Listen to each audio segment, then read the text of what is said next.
membaca firman Tuhan dari surat yang dikirim kepada jemaat di Korintus.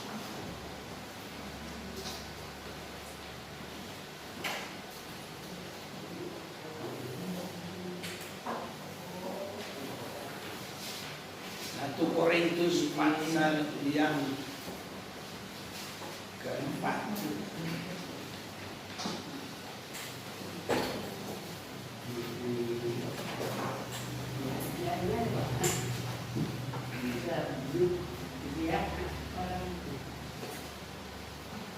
Satu Korintus pasal yang keempat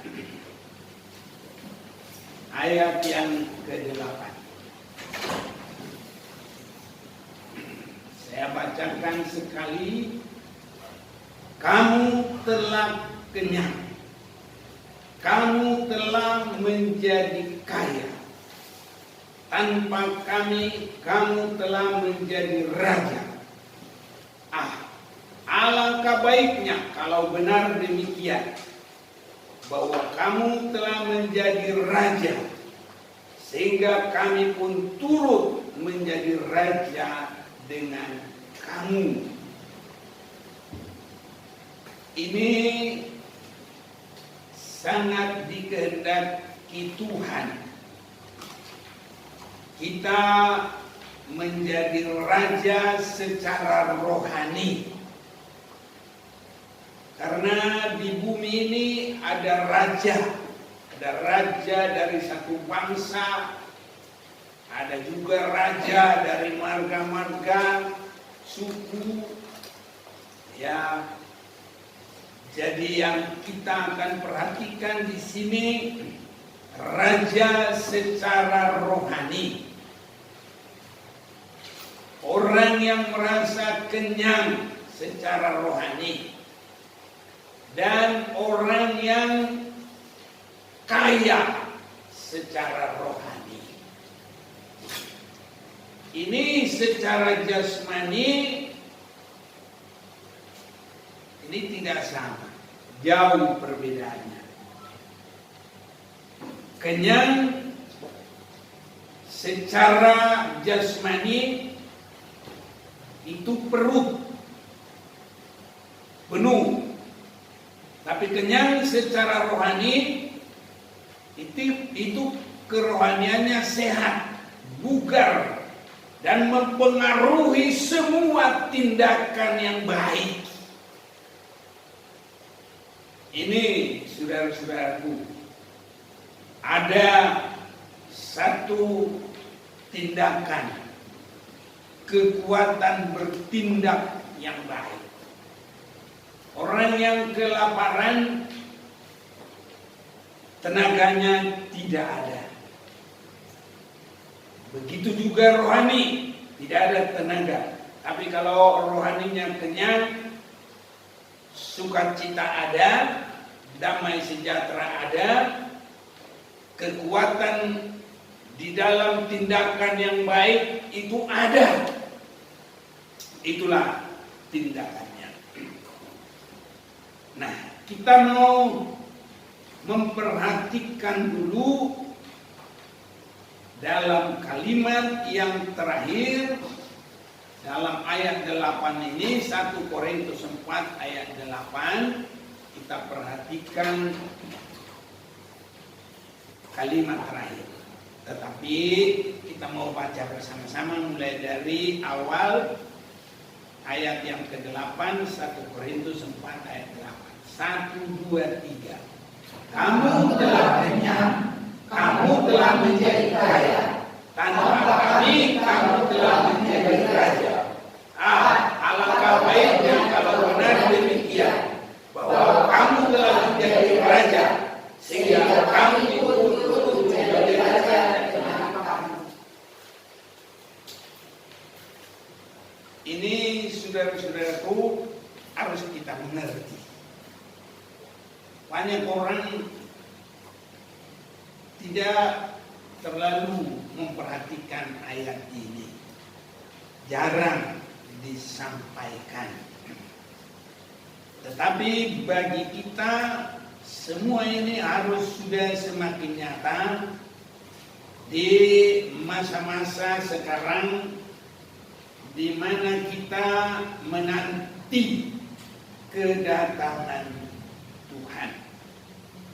Kita menjadi raja, kita menjadi kaya secara rohani, kenyang secara rohani. Jadi ada dua hal.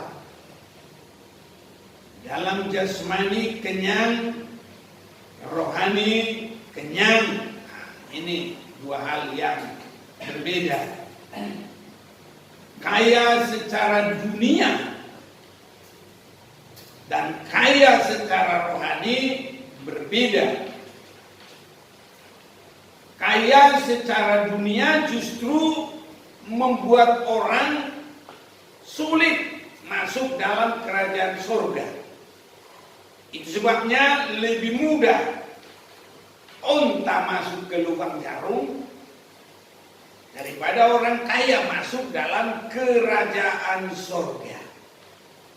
Itu kekayaan dunia. Sering sekali kekayaan dunia membuat orang bangga, tinggi hati, sombong, dan memberikan hidupnya di situ sehingga kurang memperhatikan Tuhan, beribadah.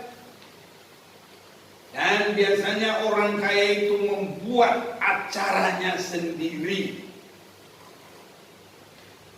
Ini kaya secara duniawi.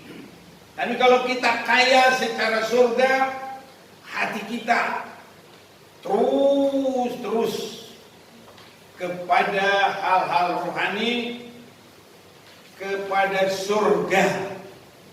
Karena firman Tuhan sudah berkata, di mana hartamu, disitulah hatimu.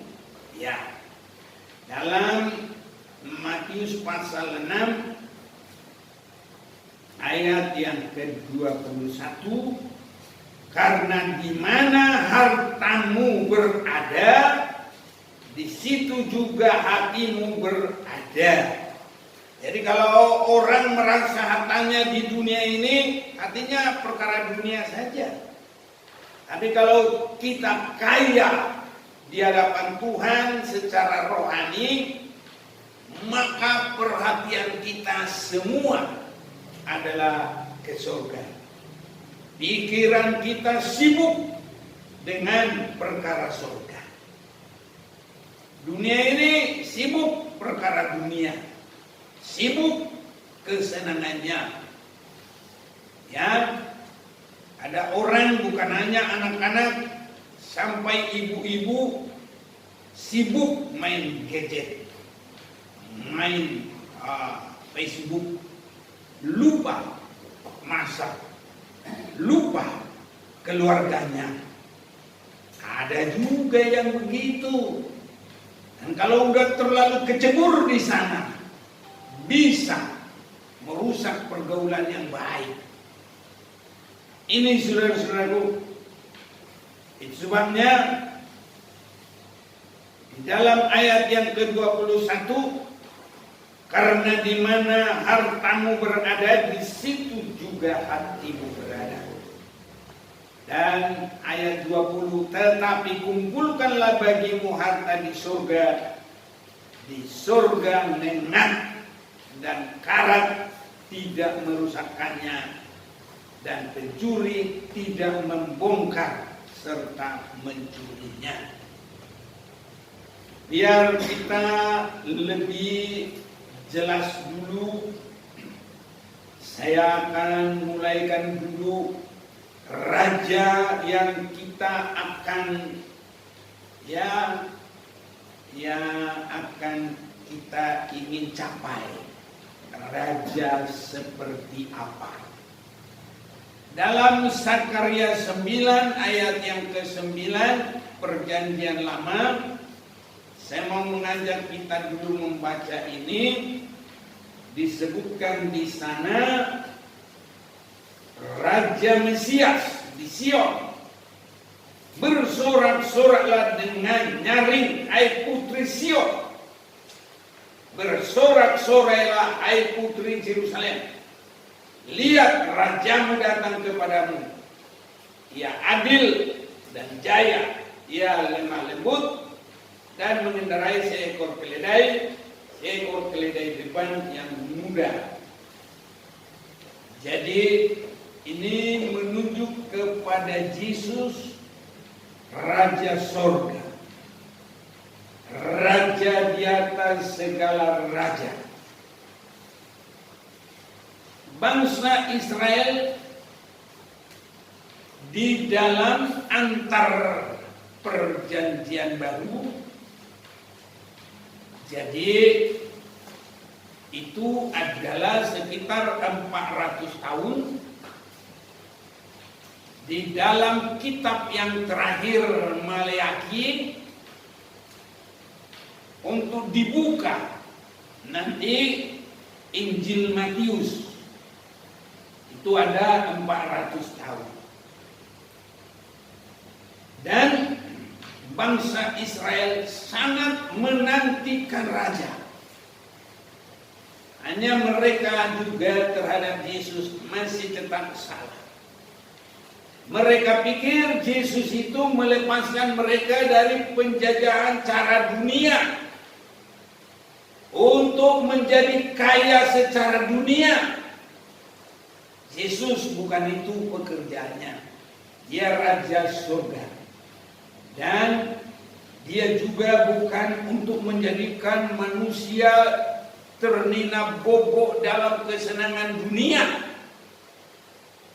Yesus mau menjadikan orang-orang ya menjadi raja juga, raja rohani.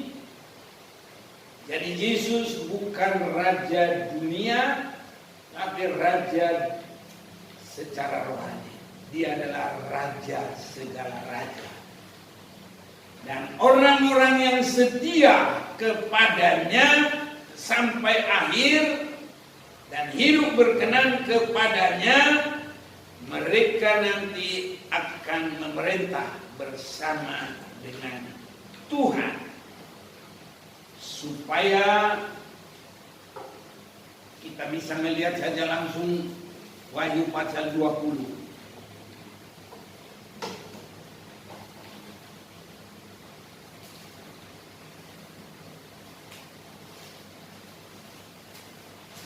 Wahyu pasal yang ke-20 saya akan baca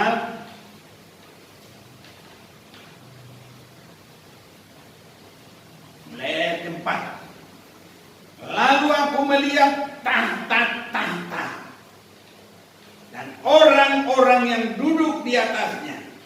Jadi ada tahta tapi yang duduk di atasnya orang, bukan Tuhan. Jadi ada tahta Tuhan, ada tahta untuk orang-orang. Nah ini. Kepada mereka diserahkan kuasa untuk menghakimi. Aku juga melihat jiwa-jiwa mereka yang telah dipenggal kepalanya karena kesaksian tentang Yesus. Dan karena firman Allah yang tidak menyembah binatang itu dan patungnya. Dan yang tidak juga menerima tandanya pada dahi dan tangan mereka. Dan mereka hidup kembali dan memerintah sebagai raja bersama-sama dengan Kristus untuk masa 1000 tahun.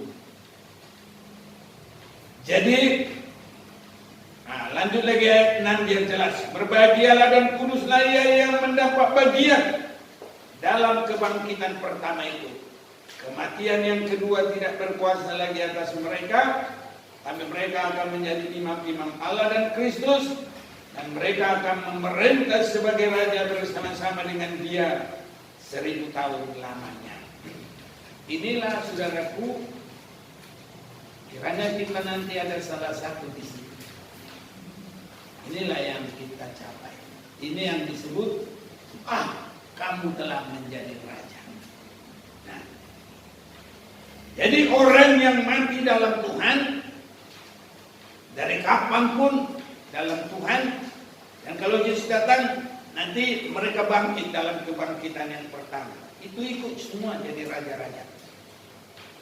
Dan orang yang tidak menerima tanda pada masa antikris itu juga. Dan orang-orang juga yang diubahkan. Kalau kita hidup sampai Tuhan Yesus datang, kita nanti diubah. Itu juga masuk menjadi raja-raja. Jadi yang pertama, orang yang diubahkan. Kedua, orang yang mati dalam Tuhan. Ketiga, orang-orang yang tidak mau menerima tanda antikris, bertahan terus. Semua itu nanti ikut menjadi raja. Saudaraku, karakter kehidupan menjadi raja ini, mereka berkenan sampai kepada akhir hidupnya tidak dikuasai dosa. Ini namanya mati dalam Tuhan. Ada perubahan pertobatan. Tidak sama hidupnya dengan duniawi. Dan kalau mati pun berharga di mata Tuhan kematian orang yang dikasihi. Mengapa disebut yang dikasihi? Karena mereka sudah mengalami penebusan darah Yesus. Darah yang mahal, mengalami kasih Allah, penebusan. Jadi mati di dalam Tuhan. Jadi hidup sampai kepada dipanggil oleh Tuhan, meninggal dunia, dia hidup di hadapan Tuhan. Sudah mengalami penebusan darah Yesus.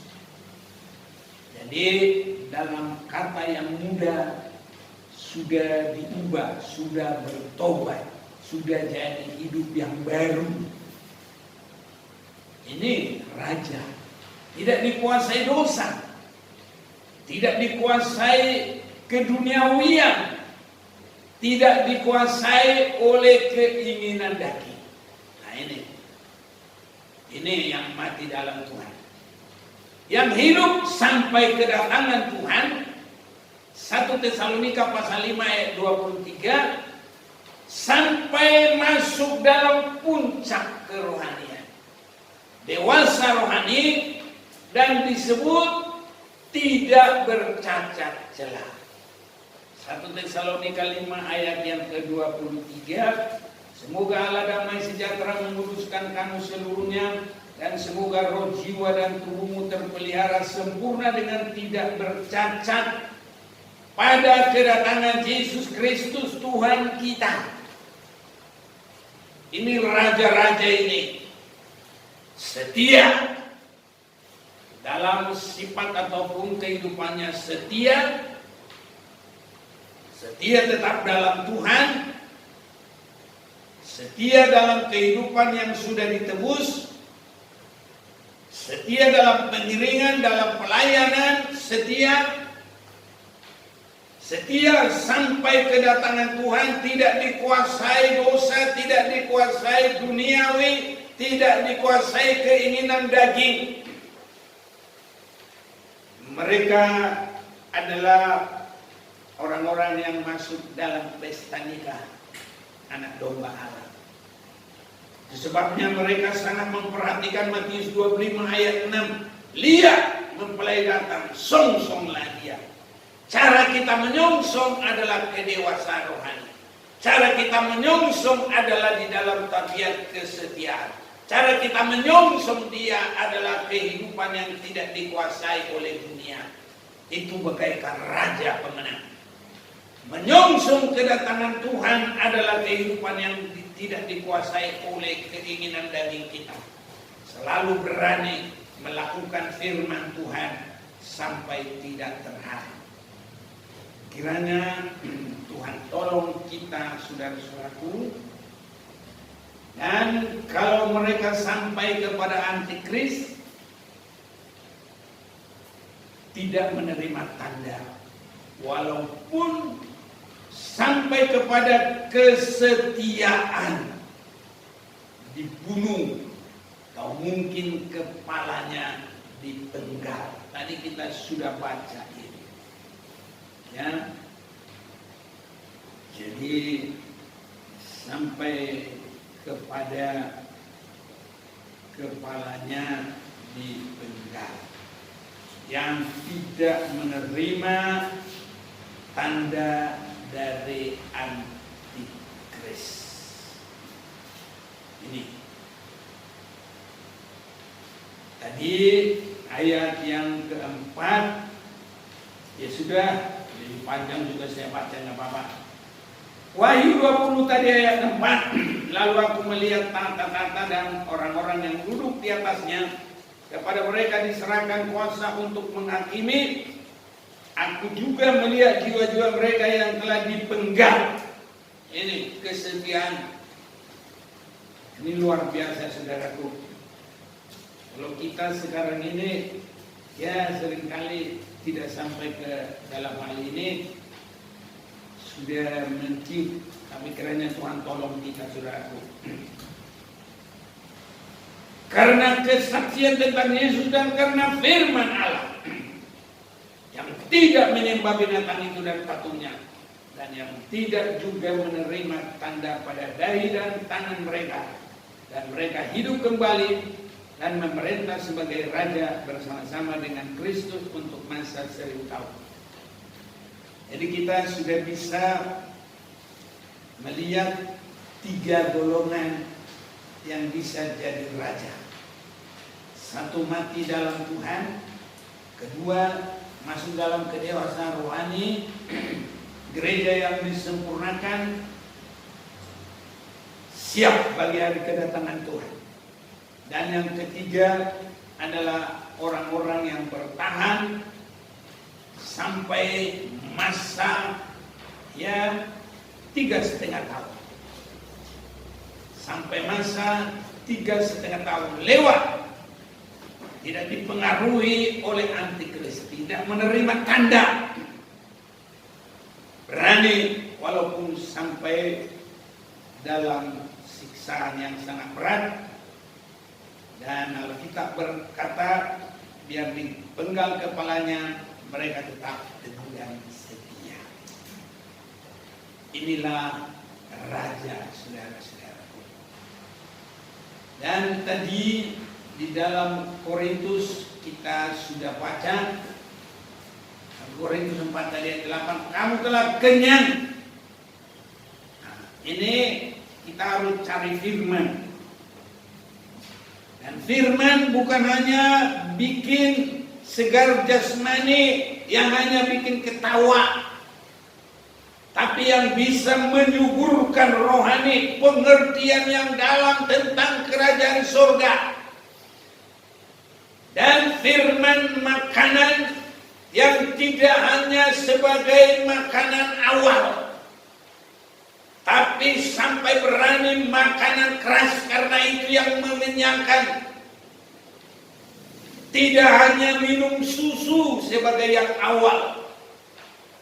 Susu memang enak, tapi itu bukan makanan untuk kuat dan kenyang. Itu hanya untuk pertumbuhan, khususnya masa kanak-kanak. Kalau orang dewasa minum susu hanya untuk rasa lezat-lezat saja. Tapi susu itu adalah khusus kebutuhan anak. Sebabnya dalam Ibrani pasal yang kelima, mulai 11, ada makanan susu, ada makanan yang keras. Jadi kita harus sampai berani menerima firman yang menyempurnakan. Firman yang mungkin bisa mematikan keinginan daging kita. Firman yang mengajak kita memikul salib. Ini, saudaraku, benar-benar mengenyangkan rohani. Ini, saudara-saudara. Jadi kita sudah lihat raja dan kenyang secara rohani. Sekarang kita memperhatikan, kamu telah menjadi kaya. Ini saudara-saudaraku, kekayaan kita adalah harus sampai kekayaan yang boleh sampai ke surga. Nah, kekayaan dunia, uang, mobil, rumah, apapun di dunia ini, itu orang hanya sampai bisa ditemani sampai di kuburan. Nah ini, apapun kekayaan dunia. Dan kalaupun di kuburan itu bukan orang yang mati itu yang menikmati. Dia rapi pun karena dia dibandingin orang yang hidup. Dia rapi pun pakai jas karena itu dipakaikan oleh orang.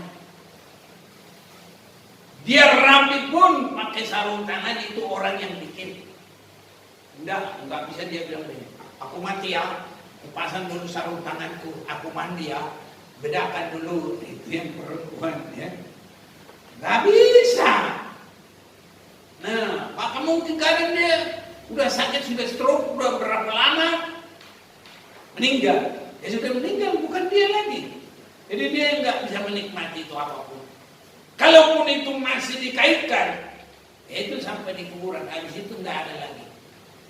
Nggak bisa. Tapi kalau kita kaya secara rohani, nanti kita akan bawa sampai surga kekal selama-lamanya. Ini saudara-saudaraku, itu sebabnya kita harus semakin mengerti semua kehendak Tuhan. Wahyu 21 ayat 24, dan bangsa-bangsa akan berjalan di dalam cahayanya, dan raja-raja di bumi membawa kekayaan mereka kepadanya. Raja-raja di bumi yang tadi, raja rohani itu, bukan raja dunia. Raja dunia itu mengenal Tuhan aja mungkin belum, apalagi bertobat, apalagi mematikan keinginan daging, gak ngerti dia. Jadi raja-raja di bumi ini adalah orang yang mati dalam Tuhan, orang yang setia sampai akhir, sampai masuk dalam kedewasaan rohani tidak bercacat celah, dan orang-orang pada masa antikris bertahan. Walaupun mereka disebut ditebus oleh darah sendiri, karena mereka bertahan sampai darah terakhir. Itu raja-raja di bumi ini. Dan apa yang mereka perbuat di dalam kerajaan surga, itulah nanti naik di bawah. Nah, jadi kita harus semakin mengerti, saudara-saudaraku. Ini biarpun kita hanya ibadah begini, tapi saudara-saudara dengar lewat internet. Jadi sekarang tanggal 4 ya, 4. Tanggal berapa sekarang? 4 November. Disampaikan kepada kita biar semua kaya secara rohani. Haleluya. Nanti jangan bilang begini, aduh kalau tahu begini kekayaan surga, dulu pendeta kami gak pernah khotbah, gak pernah bilang begini. Di tanggal 4 dikasih tahu, harus dengan jelas saudaraku. Saya berdoa biar semua mengerti dan dimampukan untuk melaksanakannya. Tanggal 4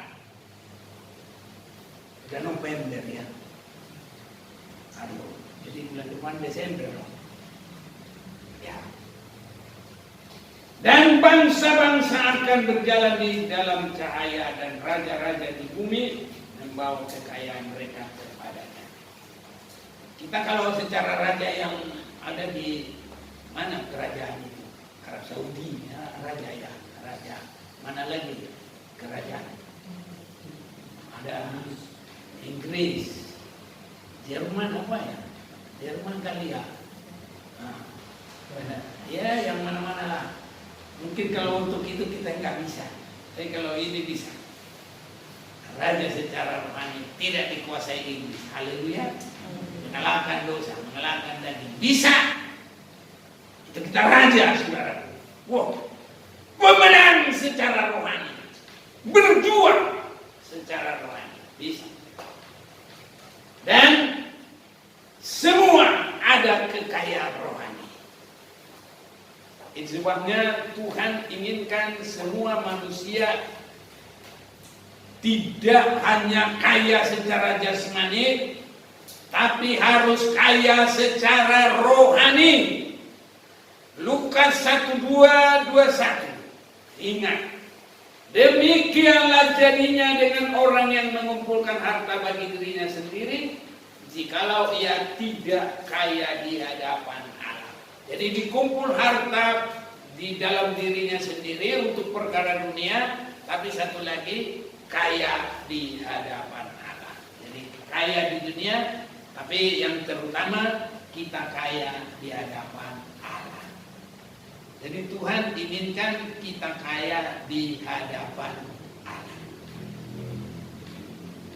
Kalau kita menerima sesuatu dari Tuhan, kita minta perlindungan, kita minta kebutuhan jasmani, kita minta semuanya, itu boleh. Itu artinya kita menerima kekayaan Allah. Haleluya. Tapi kalau kita berbuat buah-buah yang menyenangkan bagi Tuhan, itu namanya Allah melihat dan senang karena kita memiliki kekayaan rohani. Haleluya. Nah, itu perbuatan kita untuk surga. Apa itu?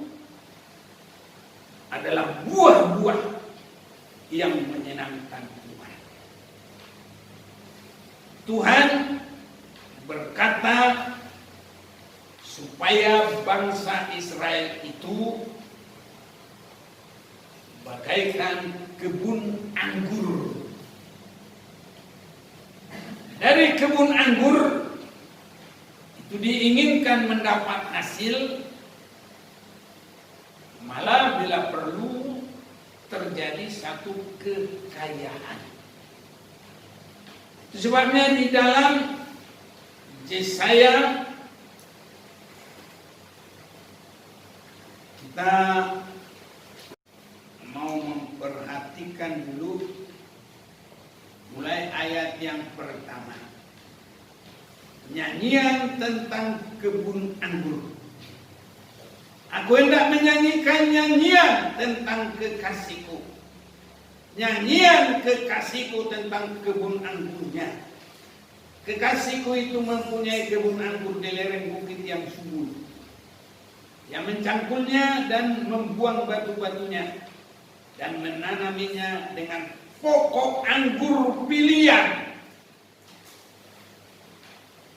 Jadi artinya bagi kita sekarang tidak hanya firman begitu saja, tapi firman tentang kerajaan surga, firman yang membawa kita berharga di mata Tuhan.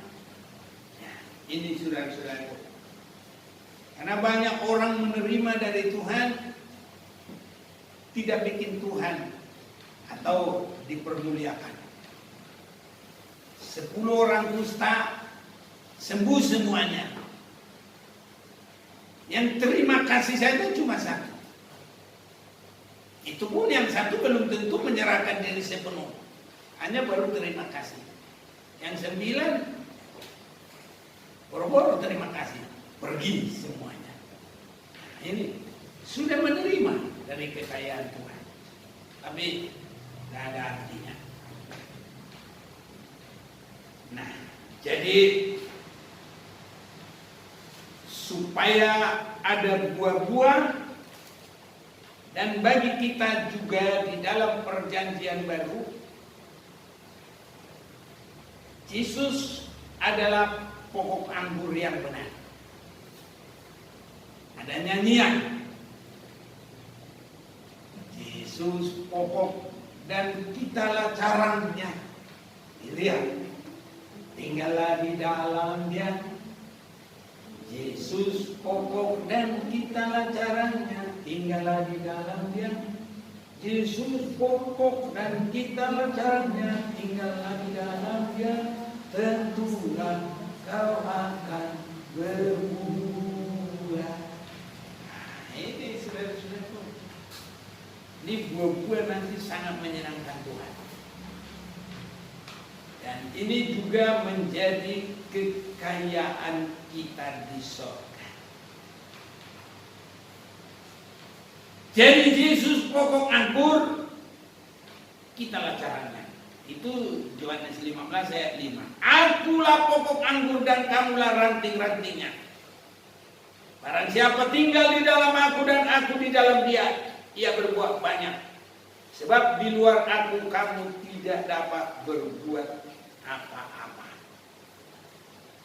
Bagaimana kita menyatu kepada Yesus pokok anggur? Satu, harus kaya dengan buah-buah pertobatan. Ini yang pertama. Sebab cara kita menyatu kepada Yesus hanyalah lewat pertobatan. Berubah hidup lama. Jadi banyak orang Kristen tidak mengerti berubah dari hidup lama. Gak ada jalannya dia menyatu dengan Tuhan. Gak ada jalannya dia menyatu menjadi pokok anggurnya Tuhan. Orang-orang Farisi ahli Taurat itu ahli-ahli agama. Rajin. Kelihatan bagus. Tapi kalau dia datang kepada Yesus, Yesus tegur. Bahkan itu disebut banyak akal-akalan. Sehingga mereka disebut keturunan ular beludak. Nah ini saudara-saudara. Dalam Matius pasal 3 mulai 5, maka datanglah kepadanya penduduk dari Yerusalem, dari seluruh Judea dan dari seluruh daerah sekitar Yordan. Lalu sambil mengaku dosanya mereka dibaptis oleh Yohanes di sungai Yordan. Nah ini. Tapi waktu yang melihat banyak orang Farisi dan orang Saduki datang untuk dibaptis, berkatalah ia kepada mereka, "Hai kamu keturunan ular beludak, siapakah yang mengatakan kepada kamu bahwa kamu dapat melarikan diri dari murka yang akan datang? Jadi hasilkanlah buah yang sesuai dengan pertobatan. Dan janganlah mengira bahwa kamu dapat berkata dalam hatimu, Abraham adalah bapa kami. Karena aku berkata kepadamu, Allah dapat menjadikan anak-anak bagi Abraham dari batu-batu ini. Kapak sudah tersedia pada akar pohon, dan setiap pohon yang tidak menghasilkan buah yang baik pasti ditebang dan dibuang ke dalam api." Jadi ini adalah ya awalnya buah-buah pertobatan. Ini untuk kita bisa menyatu dengan Yesus. Yesus sekarang sudah ada di surga.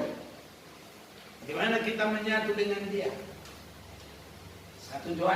Dalam Yohanes 1 ayat 1 sampai 3. Pada mulanya adalah firman. Firman itu bersama-sama dengan Allah. Firman itu adalah Allah. Segala sesuatu dijadikan oleh Dia, dan tanpa Dia tidak ada sesuatu pun yang telah jadi dan segala yang telah dijadikan. Ini Yesus. Ayat yang ke-14, firman itu telah menjadi manusia dan diam di antara kita. Dan kita telah melihat kemuliaannya, yaitu kemuliaan yang diberikan kepadanya sebagai anak tunggal Bapa, penuh kasih karunia dan kebenaran. Firman itu sudah menjadi manusia. Dan sesudah kenaikannya, Yesus secara fisik itu dia naik ke surga, kelihatan dilihat oleh murid-muridnya. Jadi bagaimana dengan kita? Ya kembali kepada firman. Itu sebabnya dalam Yohanes 15 ini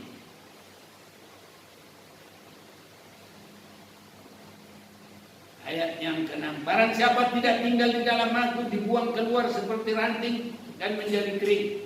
Kemudian dikumpulkan orang, akan dicampakkan ke dalam api lalu dibakar. Jikalau kamu tinggal di dalam aku dan firmanku tinggal di dalam kamu, mintalah apa saja yang kamu kehendaki dan kamu akan menerimanya. Jadi kita lihat, jikalau kamu tinggal di dalam aku dan firmanku tinggal di dalam kamu. Inilah sekarang yang bisa kita lakukan. Firman Allah tinggal di dalam kita. Itu kita menyatu dengan Yesus. Sebabnya kita harus mendengar firman dan menerima firman yang limpah. Ya. Nah itu saja, tidak. Tapi seluruh ada 66 kitab. Semakin diterangi, semakin diterangi. Jadi firman itu dengan kekayaannya tinggal dalam kita. Sehingga kita secara rohani tidak lapar, tapi kenyang. Makanan yang bergizi, yang rohani, makanan rohani yang padat, mengenyangkan. Tidak hanya sebagai susu yang hanya untuk anak-anak, tapi makanan rohani yang mengenyangkan. Itulah firman. Tapi firman ini kadang saudaraku tidak sama dengan susu. Susu itu udah disediakan, tinggal sedot,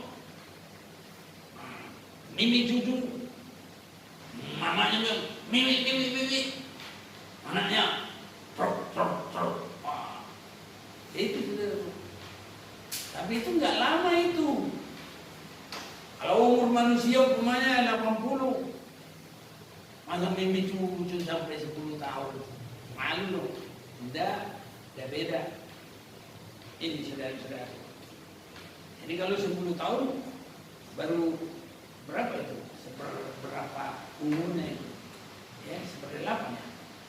Iya, seperti 8. Jadi cuma sedikit waktunya. Jadi kita harus menerima firman yang sampai keras. Bahkan yang bikin kita berharga harus membeli emas yang dimurnikan. Itu lewat firman yang membawa kita kepada pemurnian. Bagaikan dibakar sekalipun. Lewat berani pikul salib. Lewat berani masuk pintu yang kecil. Lewat berani menyangkal diri. Tahu sampai begitu saudara-saudara. Jadi kalau kita sudah menyatu dengan Yesus lewat pertobatan, buah-buah pertobatan, nanti buah-buah firman, pengajaran, nah ini membawa kita kepada kekayaan surga. Mulai dari Matius pasal yang ke-6 ayat 20. Berbuat saudaraku, kumpul harta di surga. Nah, ini saudara-saudaraku, nggak salah-salah, nggak gampang-gampang. Mari mau bersama-sama dulu kita ayat 19-20 ya. Matius 6 19-20. 1, 2, 3. Janganlah kamu mengumpulkan harta di bumi gelap dan karat kerusakannya, dan pencuri membongkar serta mencurinya. Tetapi kumpulkanlah bagimu harta di surga. Di surga mana dan karat tidak kerusakannya, dan pencuri tidak membongkar serta mencurinya. Jadi harta yang kita ini penurutan lewat mempersembahkan harta. Ini saudaraku, kita harus semakin berani. Penurutan lewat mempersembahkan harta. Disinilah ketahuan siapa yang sudah kaya di hadapan Tuhan. Makanya kalau orang kikir boro-boro kaya di sana, masuk aja nggak boleh. 1 Korintus pasal 6.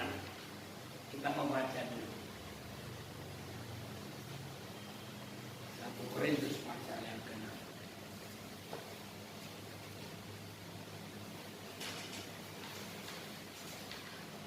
1 Korintus pasal 6 mulai ayat 8. Tetapi kamu sendiri melakukan ketidakadilan dan kamu sendiri mendatangkan kerugian, dan hal itu kamu buat terhadap saudara-saudaramu. Atau tidak tahukah kamu bahwa orang-orang yang tidak adil tidak akan mendapat bagian dalam kerajaan Allah? Jadi nggak ada bagian. Jangan sesat, orang cabul, penyembah berhala, orang berzina, banci, orang pemburi, pencuri, orang kikir, pemabuk, pembina, dan penipu tidak akan mendapat bagian dalam kerajaan Allah.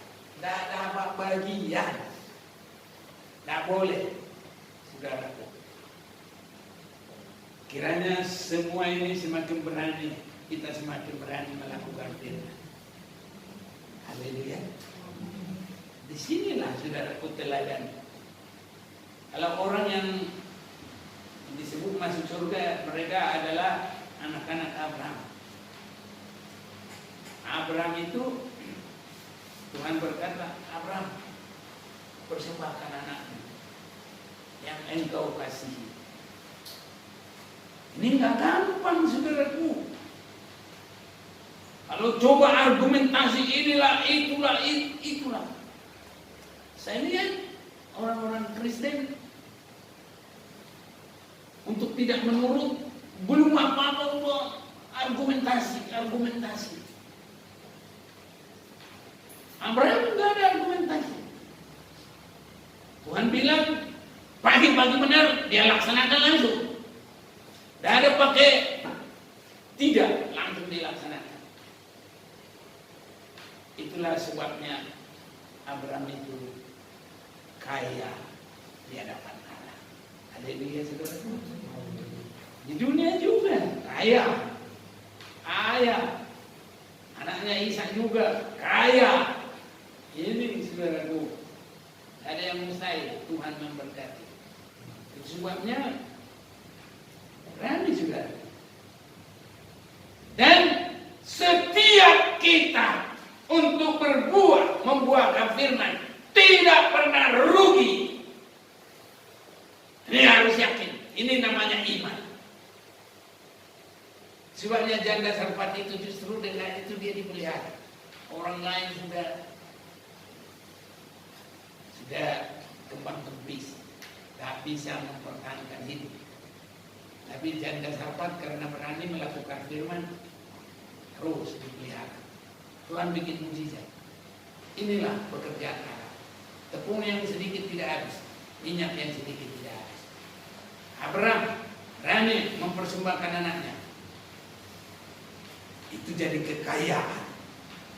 Bahkan sampai kekayaan rohani bagi semua anak-anak Tuhan.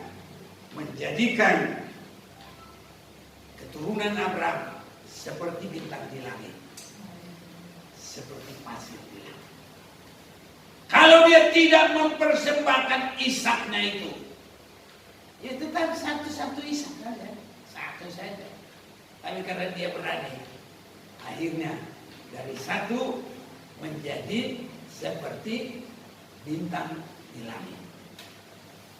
Kali-kali di atas jam 9, 10 mulai udah kelihatan bintang, lihat dulu. Oh, ini kekayaan alam. Tuhan bilang anaknya Abraham seperti bintang-bintang di langit. Oh Tuhan, ini terjadi buah penurutan akan firman. Buah penurutan akan firman. Itulah kekayaan surgawi kita. Kiranya Tuhan tolong.